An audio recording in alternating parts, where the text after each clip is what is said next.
Welcome to Making Waves, a podcast where we spotlight real projects at Kleinschmidt and the people who bring them to life. I'm Ben Carey, your host, and in each episode we go behind the scenes of a project, the challenges, the innovations, and the human stories that bring them to life. Today's guest is Chris Goodell, a principal H&H consultant at Kleinschmidt, and we'll be talking about the Forest Ridge Dam, a project focused on design and construction of a new spillway. And Chris, I will just clarify up front that Forest Ridge is actually not the real name of this project. This is one of the many projects here at Kleinschmidt and in the hydro world that we are going to keep things confidential with the actual project name for client purposes. But so we've replaced that with the name Forest Ridge. But all the other topics of conversation and really the meat of this episode, we're still going to be able to do. So I'm really excited to learn about this project, and let's go ahead and dive in and make some waves. So first of all, welcome, Chris Goodell. To start us off, I have to ask you if you've ever been on a podcast before. I know the answer, but I'll ask it anyway. Indeed, I have. Yes. So for those of you who don't know out there, Ben and I host a podcast together called Full Momentum, but I have been on other podcasts besides ours too, Ben. I was on the ASDSO's Dam Safety Podcast series where they've been interviewing people who've been around for a while, like myself in the industry, and just to kind of get an idea of what their story is, what their career's been like, and to try and draw out some advice and other things like that for the listeners. So that was fun, but I'm happy to be on this one. Yeah, this is our one of the first episodes that we're doing for this series. So excited to dive in with you about this project. Starting us off, let's learn a little bit about you. Tell us the story about your role here at Kleinschmidt and how you ended up working in the hydropower industry, as a whole. Yeah, the second question, actually, I'll take first because that chronologically works better, I think. So I started out at the Corps of Engineers as soon as I graduated from college. I graduated with a degree in civil engineering with a focus on hydraulics. And I had done some internship work, some summer work for the Corps, the Portland District Corps of Engineers. And so it was actually a really nice transition from when I graduated to starting full time. It was very easy to get in. So there's a lesson learned right there. If you're looking for a way to get some experience, take advantage of those summer months and do some work then, fill up your experience. But anyway, that's another story. Of course, as most people know, the Corps of Engineers has a mission to provide not only flood control or flood risk reduction around our country, navigable waters, but also hydropower. And I dove right in. So that's how I got my start. And when I came to Kleinschmidt several years after that, it was actually a really nice fit because I had stepped away from doing hydropower focused work and did more river engineering. And what I saw in Kleinschmidt when I was looking for a new position was, hey, here's a company where I can do both of my favorite things: river engineering, river modeling, but also hydropower, get back to my roots and do that a little bit more.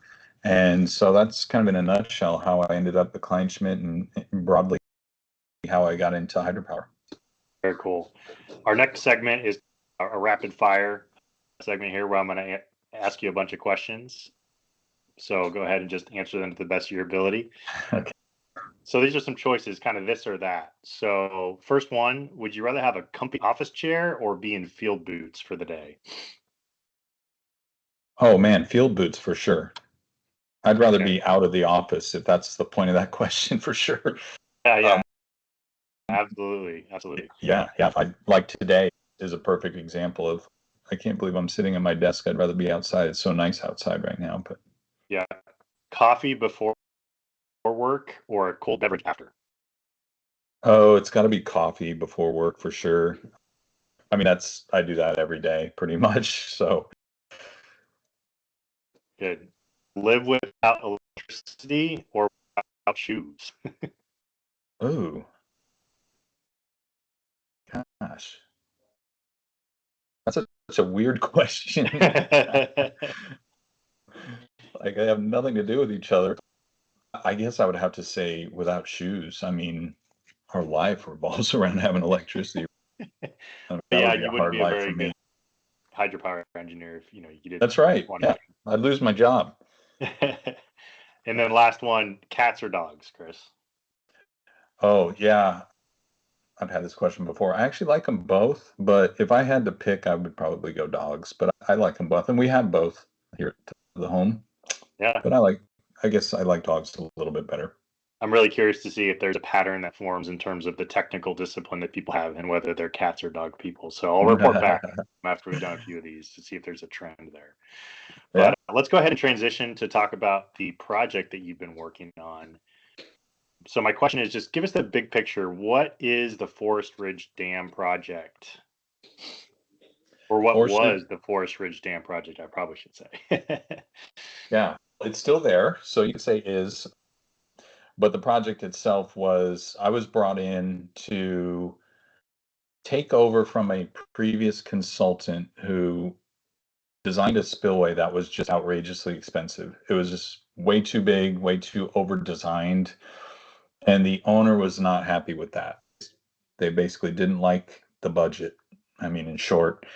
And I mean, there were a lot of circumstances that brought me to the table, but in short, my boss had a relationship with the owner, and I guess they were probably talking somewhere, maybe at a conference, I don't know, and he said, "Hey, I've got somebody who can do this job for you." And so essentially what the job was, what we're going to talk about today is the design of a new spillway at a new dam. So the dam hadn't been built yet, or it was actually under construction, and they were taking an about face and ready to completely scrap their spillway design and come up with something new. And so that's what I was brought in to do, was to come up with this new design that wasn't going to be so expensive.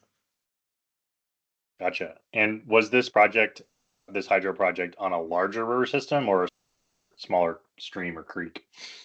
Very small. You might even say it was an ephemeral stream. So in Okay. fact, when I was out there, unless it was raining, there was no water coming down from the watershed into the reservoir.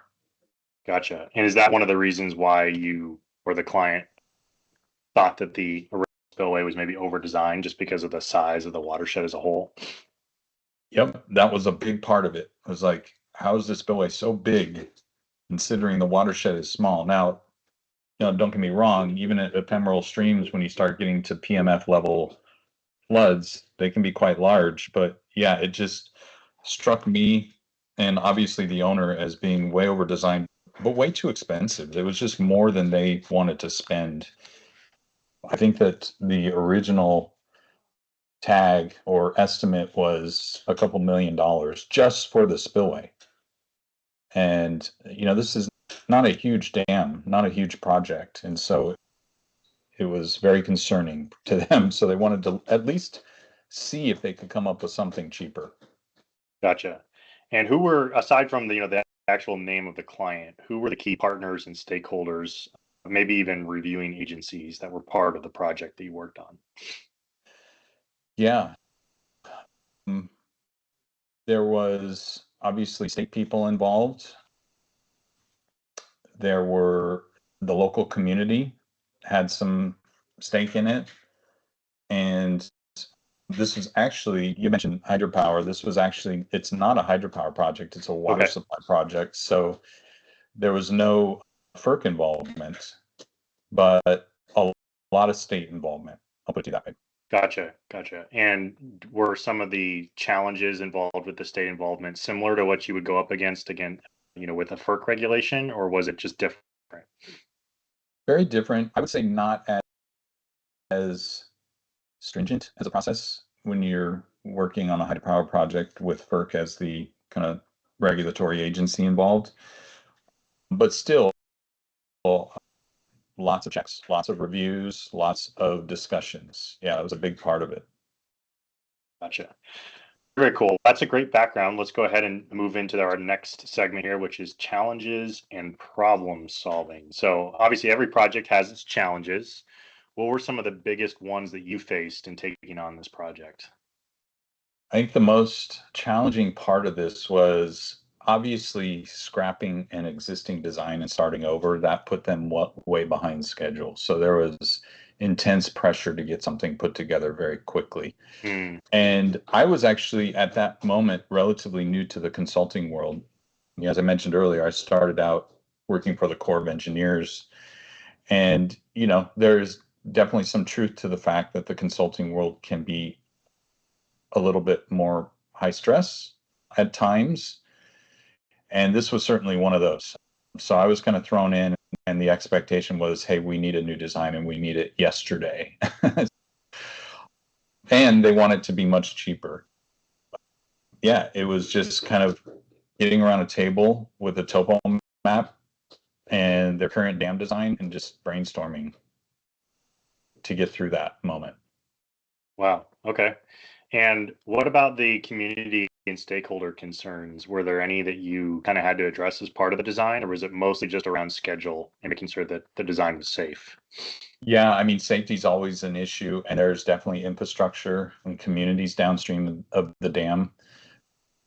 Safety was a big deal, and and I think that had something to do with the over design of the spillway. And the initial design was because possibly the previous consultant just didn't want to take any risk, or didn't want the owner to take on any risk.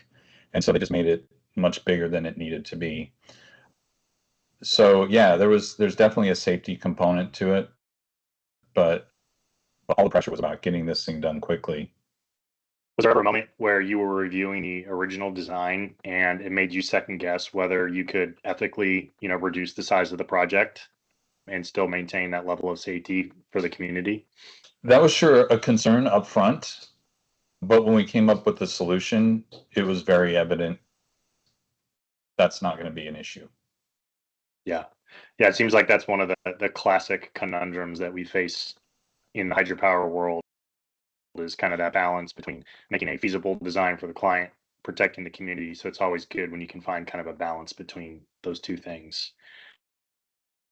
Oh yeah.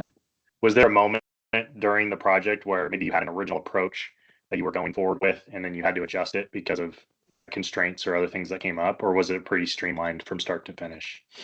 I mean, there might have been some minor ones, but once we came up with the new design, it was like a light bulb going off. We're like, oh yeah, this is the way to do it. And any modifications or changes were fairly minimal compared to the complete 180 we took about how to do this way. Yeah, gotcha. Were there any innovative solutions or new technologies that you used for this project? Yeah, so that's what I was hoping you'd ask me, because this was the cool part about it. So the original design was a concrete chute spillway down the face of the dam. And we've all seen those, right? It's not uncommon at all to have the spillway run right down the face of the dam. The problem with that is the dam is I want to say it's about 150 feet high. And when you've got a spillway and a concrete chute going down the face of a dam that's 150 feet high, that's a lot of concrete, especially if you over design, make the spillway bigger than it needs to be. That's a lot of concrete. And then you've got to have a really robust energy dissipator at the toe. And because you don't want to compromise the dam itself. I mean, that's the idea with the spillways, to be able to safely pass the design flood without causing damage or compromising the structure itself. So we kind of thought about, does it have to be on the dam? And when we pulled out the topo map and kind of stood around it, what I noticed was right next to the reservoir on the left side looking downstream was right on a kind of a basin divide. And so there's a completely different watershed, just literally just tens of feet away from this new location that I identified. And so the idea was, instead of running down the face of the dam, let's put this spillway off to the side and take it into the adjacent watershed, adjacent drainage. And by doing that, it was a much shorter chute, number one, a shallower chute, and we had a watershed that was, the real estate was owned by the owner, so that was no problem. And it became kind of a sacrificial discharge channel. So it could erode all it wanted once we got a certain distance away from the basin divide, and it would never have any impact on the structure or the dam itself. Interesting. Now, obviously, anytime you're transferring water volume from one watershed to another, from one drainage to another, there's some challenges that can come up with that. So, did you have Yeah. to solicit engagement with new communities because you were actually moving the water? No, I mean, this is like literally on the same property that the owner owns, and the adjacent watershed, or I call it a watershed, it's just a Sure. basin. I mean, it's very small, but it ultimately connects back up with the original drainage, not too far downstream of the dam, but far enough that we didn't have to worry about that compromising the dam structure. So yeah, there really wasn't anything like that we had to deal with. Yeah. Okay. Very cool. That sounds like a really good solution for a problem that saved the client potentially a lot of money. So that's great. In terms of collaboration, obviously, I'm sure there was some internal collaboration amongst you and the team you were working with, maybe also collaboration between you and the client. How do you feel like collaboration played a role for this project, or did it play much of a role? Well, it did. I mean, we had obviously collaboration on our internal team, but then there was collaboration with the entire dam construction team. I mean, you can't just build a spillway in the void. You've got to work with all of the other engineers involved, all the other disciplines involved, because obviously there's some geotech involved, there's structural engineering involved, concrete design, that kind of thing. And then there's, environmental and licensing issues you've got to work around. Yes, it's a very big team collaborating on it in a general sense, but the actual spillway design, it was pretty much just me working on that, with me bouncing ideas off of my boss. And so that was about it. Sure. Okay. That sounds like a real team effort, at least between you and the client and maybe the community that was involved with it. Let's Yeah. talk a little bit more about what it's like to work on a project like this as the solo doer, for lack of a better word.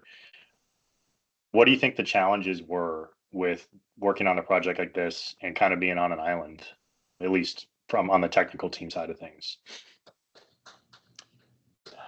There's good and bad to it, I think. I mean, for me, my personality, I love a project where I can just put my head down and go and just work on it. But yeah, when you're working solo on a project like that, you're at risk of getting tunnel vision and working down a path. Maybe you miss something along the way. So it's always good to have somebody to bounce ideas off of, to review. QA/QC is very important, obviously. But yeah, I really did enjoy that kind of, let's just put my head down and get this thing put together here real quick aspect of it. That was kind of fun. Yeah. Obviously, the H&H team that we have here at Kleinschmidt now is different than the team that you were working on back when you did this project. Do you feel like you would have approached it differently from a team or people perspective had you gotten this project, let's say, this year? I think we would have done the same thing with respect to brainstorming. In fact, this is kind of one of the reasons that I was attracted to Kleinschmidt in the first place. Was I saw a company that prides itself on out of the box solutions, creative solutions for our clients. And so, yeah, so I don't know if there would be much different, honestly. I think that's the kind of personality I have, and that's what I used on this project. And I think Kleinschmidt, we probably would have taken a similar approach. Now, we may have come up with something a little bit different, but I have no doubt that we would be using out of the box ideas and really getting creative with it.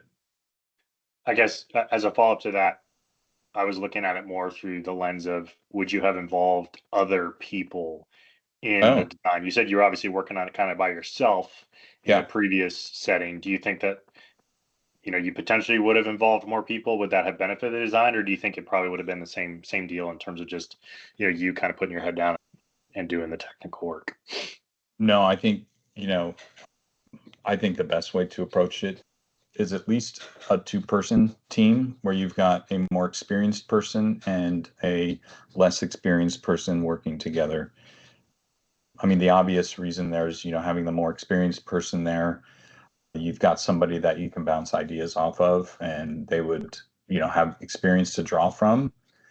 But having the younger staff doing the bulk of the work gives them the experience. And so it's kind of it's a great way to provide continuity in a company, but also to retain employees because, if you just give it to the experienced person who obviously could do it, maybe it's more expensive, but they could do it, then you're not training up your younger staff, which I think is extremely important for long-term growth and sustainability in a company. So Kleinschmidt, that's how we do things. We would certainly have at least two people working on it, a senior person and a junior person.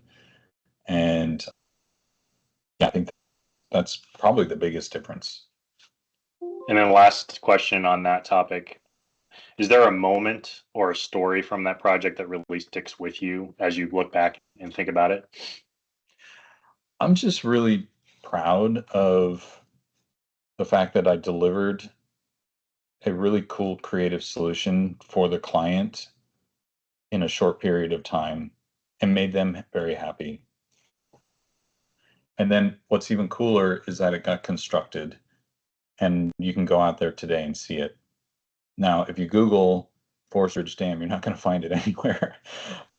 But I know where it's at and I can go see it. And it's pretty cool to be able to have, something that you created from pretty much from scratch, sitting out there working and providing value to the community.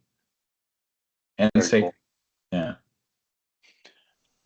What lessons did this project teach you that others in the industry could learn from? I think get out of tunnel vision, get out of the box, Yeah, especially when you are at a roadblock. Step back, bring in new people, bring in fresh ideas, and everything's on the table. Don't dismiss anything. It's easy to say, okay, that's not going to work. But if you don't put it out there to begin with, you'll never know, right? And so some of the best ideas are ones that sound a little bit crazy at first, but then you kind of run them down and you realize, hey, this could actually work and might be a way better solution. Approach things creatively, bounce ideas off of others, use whatever resources you have, get creative with things. Yeah, that's one of the things I feel like I really appreciate about working at Kleinschmidt and the people that do work here is the fact that when we get asked by clients to, do a project, do a design, permit this project, oftentimes the first question that we ask ourselves is, are we sure we want to do that approach? Is that the best course of action for the client long term? And that sort of, ability to separate what the client's asking for in the immediate term and kind of trying to look forward long term and in what the client wants or maybe would benefit most from, and being able to provide creative solutions that aren't exactly what the client maybe asked for up front, but ultimately provide value. That sort of give and take, push and pull, and the willingness to take a risk by bringing up alternative ideas is what makes a really good consulting firm, or what separates a good consulting firm from, a lot of others out there that will just do what they're asked, which is nothing wrong with that, right? But doesn't always get you the best solution. Yeah, I agree with that a lot. And I would say for younger staff too, if you're in a work condition where you don't feel comfortable voicing your opinion, then you should probably look for another job, honestly. I mean, your senior people should value your input. They're there to mentor you and train you, but I mean, you can go back in history and so many stories of a maybe less than senior person having a concern about a design and didn't bring it up because they didn't think it was their place, or they didn't think they were senior enough to argue, which led to a disaster.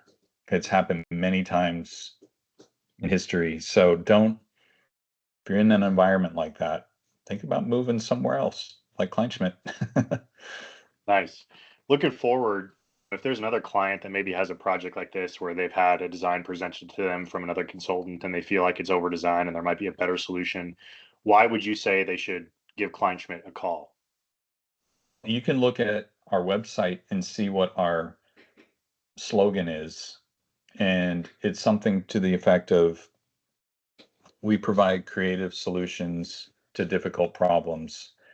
And I'll take it a step further and say we do that wanting to provide value to our clients.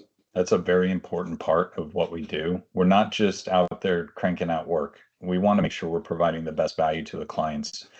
But what I think is unique about Kleinschmidt is we do that from a lens of being creative, finding creative solutions, even for the most difficult problems. And that's what we excel at.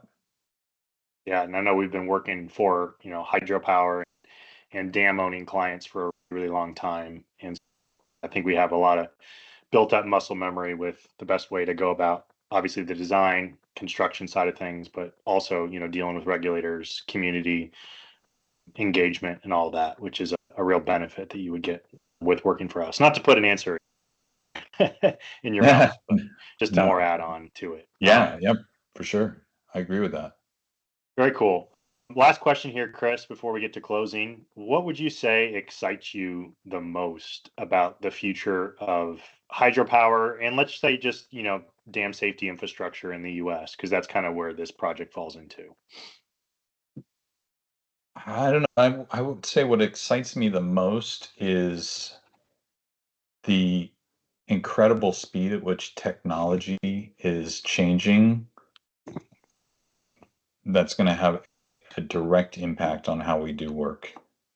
And equally exciting is the young engineers that I'm seeing who are embracing that, who understand the technology and already know how to use it. I think is really exciting for our industry and where it's going. I think in 20 years from now, things will look completely different. We're going to be doing things, I think, more efficiently, higher quality, and hopefully we all have our jobs. I mean, I'll be retired by then, but you know, AI is going to be a big player moving forward. I'm excited to see where that goes. Computing powers continue getting faster and faster, stronger and stronger. Excited to see what that brings us as far as efficiencies and just generally the things that we can do in the industry. One more follow up I thought of as you were discussing or as you were talking there. Obviously, you were using, I'm assuming, a certain set of modeling or analytical tools to kind of approach this project. Do you feel like, given the technological advances that have happened since then, that you would have used different modeling tools for this project? Yes, to some degree, but spillway design is not heavily computationally burdensome until you start getting into the modeling side of things. Yeah, I guess in that respect, we probably would have done some 3D modeling, Okay. I think, which we didn't do back then. Not for that project anyway. Probably would have done some 3D modeling, but the actual design itself, not very computationally intensive. So it's, I think even today, there's going to be just a lot of hand calculations, a lot of spreadsheet stuff, which we were doing back then too. So in that respect, I don't think it would be much different, but the modeling side of things, yeah, certainly we would do things a little bit more modern, I guess, Yeah. for lack of a better word. Yeah. Okay. Very cool. Hey, Chris Goodell, thank you so much for sharing the story behind the Forest Ridge Dam and the work that you and your team did for that project. And thanks to our listeners for tuning in to Making Waves. If you enjoyed this episode, be sure to subscribe and share it with colleagues, clients, or even your mom if she's into that kind of stuff. Join us next time as we continue highlighting the projects and the people that make Kleinschmidt so special. Thanks, everybody.